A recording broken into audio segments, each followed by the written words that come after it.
उघडे पडले, सगळ्यांचे बुरख्या फाडले, खोटे चेहरे बसलेले मुखोटे सगळे ओबीसी नेत्याचे उघडे पडले. आता मागे असं म्हटले होते की मंडल आयोगाला चॅलेंज करणार, का नाही करणार? मग तुमच्या नेत म्हणलं ती वेळ आली असं. आणखीन मी नाही, आणखीन गोर गरीब ओबीसी बांधवांचं वाटोळ करायची मग इच्छा नाही. गाव खेड्यातल्या बिचाऱ्या ओबीसी बांधवांनी काय नाही केलं, हे राजकारणी टोळकं 10-15 जणांचं जमून हे ओबीसीचं वाटोळ करायला निघाले. मंडल कमिशन चॅलेंज बी होतो, रद्द बी होतो. गोर गरिबाच्या अन्नात माती करणारी अवलाद आमची मराठ्यांची नाही. तुम्ही जरी कालीच असली तरी पण मी आणखीन संयम धरणारे. मराठ्यांनी सुद्धा संयम धरा, शांतता धरा. बघू किती दिवस करते. शेवटी आमच्या लेकराच्या मानेवर कुऱ्हाड म्हणलं की नावेलाच आहे मग आमचं. पण जरा मराठ्याचे नेते जरा आता यातून बाहेर पडा, जरा आता जातीच्या मागं उभं राहायचं शिका. बोलला असं तुम्हाला कुणी, नाकारीत नाही मी. ओबीसी नेत्याला त्रास, मराठ्या नेत्याला त्रास बी दिला असं.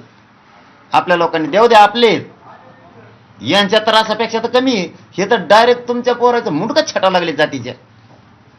आपले तरी ढकलते, शिवी देते, नि थोडंच होईल. वशाने जरा बदला. बोलले असले तर बोलू द्या, काय होत नाही बोलल्यानं. ते तर पुरंच आता काडीच लावायला निघालेत, राखच करायला निघालेत मराठीची. ते आंदोलनात जाऊ शकतात ओबीसीचे नेते, मराठ्यांचे सुद्धा येऊ शकतात. याचबरोबर आणखीन एक महत्त्वाचं सांगतो, आता थोडं चेंज करा मराठ्यांच्या समाजाच्या पोरांनी. तुमच्यासाठी महत्त्वाचा संदेश आहे मराठा समाजाच्या पोरांसाठी. आपल्या नेत्याला आता बोलायचं थोडं आपण कमी करा. आपण काय करतोय, आपल्याच नेत्याला जोडितोय. आपले नेते नालायक आहेत म्हणून.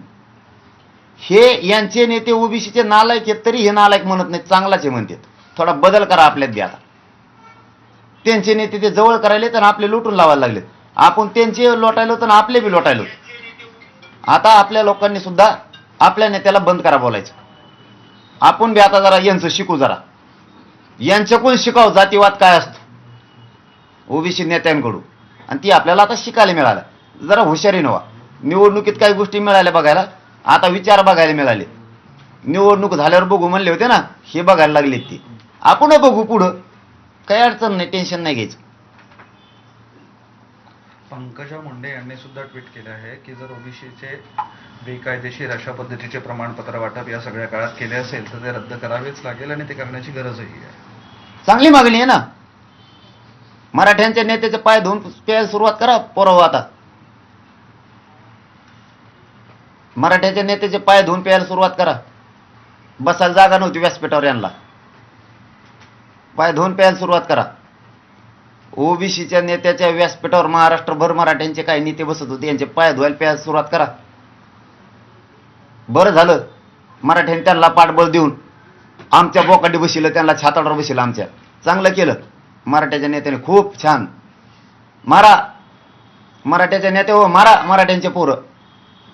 शिका त्यांच्याकडून काहीतरी. निवडणुका झाले की झाले एक. शिका मराठ्याचे नेते जरा. निवडणुका झाले की झाले ती एक. कधीतरी वाटून द्या लाज. वाय की कोण? अरे पळडात तर पळडात तुम्ही, व्हा जाती कोण मराठ्याचे नेते हो. लाचेरी नका पत्करू, जात मोठी करू लागा. शिका त्यांचं. ओरिजिनल नोंदी सापडत, ओरिजिनल रद्द करा म्हणतेत. म्हणजे एखाद्या गोरगरीब शेतकऱ्याचे शेती आहे 7 बाऱ्यासहित, तरी ते म्हणते त्या 7 बाऱ्यावरचं नाव काढतो, मह टाक. कळालं का?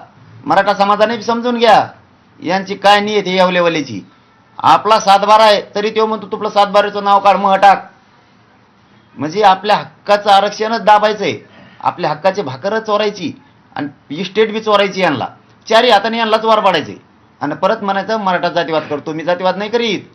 मी फक्त लावून धरलंय आणि यांचे विचार जगासमोर आणलेत या ओबीसी नेत्याचे. यांचे खरे विचार हे खोटे म्हणत होते आपल्याला, आम्ही तुमचे आहेत. मी ही बोरखा फाडलाय आणि मी प्रामाणिक तुमच्या सोबत राहिलोय, समाजासोबत. मी माझ्या समाजाचे पाठराखण करतो, समाजाला खंबीर साथ देतो, म्हणून यांची पोटदुखी. आणि मी कायम समाजाचे पाठराखण करणारे, समाजावर अन्याय होऊ देणार नाही. समाजावर अन्याय झाला किंवा पठ्ठ्यावर भरायला मराठ्यांनी विचार बदला. आता रात्रीतून एकजुटीनं सावध राहा. आपल्या ओरिजिनल नोंदी आहेत हे रद्द करायला निघाले. त्यांचं डुप्लिकेट आरक्षण, बोगस आरक्षण खाते ती. मंडल कमिशननं फक्त 14% आरक्षण दिले. मुख्यमंत्र्यांना गृहमंत्र्याला सांगतो ते वरचा पूरक रद्द करा. फडणवीस म्हणालेत की आम्ही न्याय्य भूमिका घेऊ सरकार म्हणून, आम्ही कोणावरही अन्याय करणार नाही आणि योग्य तो मार्ग काढू, जाती जातीमध्ये वाद नकोय आम्हाला. फडणवीस साहेब, तुमच्यावर आम्ही विश्वास ठेवला, लक्षात ठेवा. हा, पुन्हा एकदा मराठ्यांनी मराठ्याला सांगितलंय, शंभूराजे देसाई साहेब मध्ये पडले. मुख्यमंत्र्यांनी शिंदे साहेबांवरती आणि फडणवीस साहेबांवरती विश्वास पुन्हा ठेवायचा. तुम्ही अन्याय होऊ देणार का नाही आमच्या ध्यानात आलंय, आमच्या ध्यानात आलंय पक्क. तुम्ही या ओबीसीच्या नेत्याच्या दबावाला पडून मराठ्यावर अन्याय करणार आहे. 100% तुम्ही मराठ्यावर अन्याय करणार आहेत. कारण तुमच्या सगळ्या सोयऱ्याच्या व्याख्या बदलायला लागल्यात. तुम्ही हैदराबादचं गॅजेट असून लावत नाही का बरं फडणवीस साहेब? तुम्ही सांगत नाहीत आणि शिंदे साहेब तुम्ही सुद्धा की मराठ्यांचं ज्या नोंदी सापडल्यात हे आरक्षण आम्ही देणार. तुम्ही का ठासून सांगत नाहीत हैदराबादचं गॅजेट हे 200-150 वर्षापूर्वीचं ते लागू करणार आम्ही? का सांगत नाहीत? सातारा संस्थांचं गॅजेट पश्चिम महाराष्ट्र पुरा त्याच्यात बसतोय. बॉम्बे गव्हर्नमेंटचं गॅजेट का सांगत नाहीत तुम्ही? लावणार आम्ही ते. दुसऱ्या दिवशी सकाळी जातीवाद बंद होईल. तुम्ही सांगा ठासून, जे ओरिजिनल नोंदी निघाल्यात, जे ओरिजिनल गॅजेट आहेत ते लावणार आहेत आम्ही. तुम्ही आडवे पडू नका. का सांगत नाही? जातीवाद बंद होतोय. फूस देता त्यांना. आंदोलन उभा तुम्हीच करता.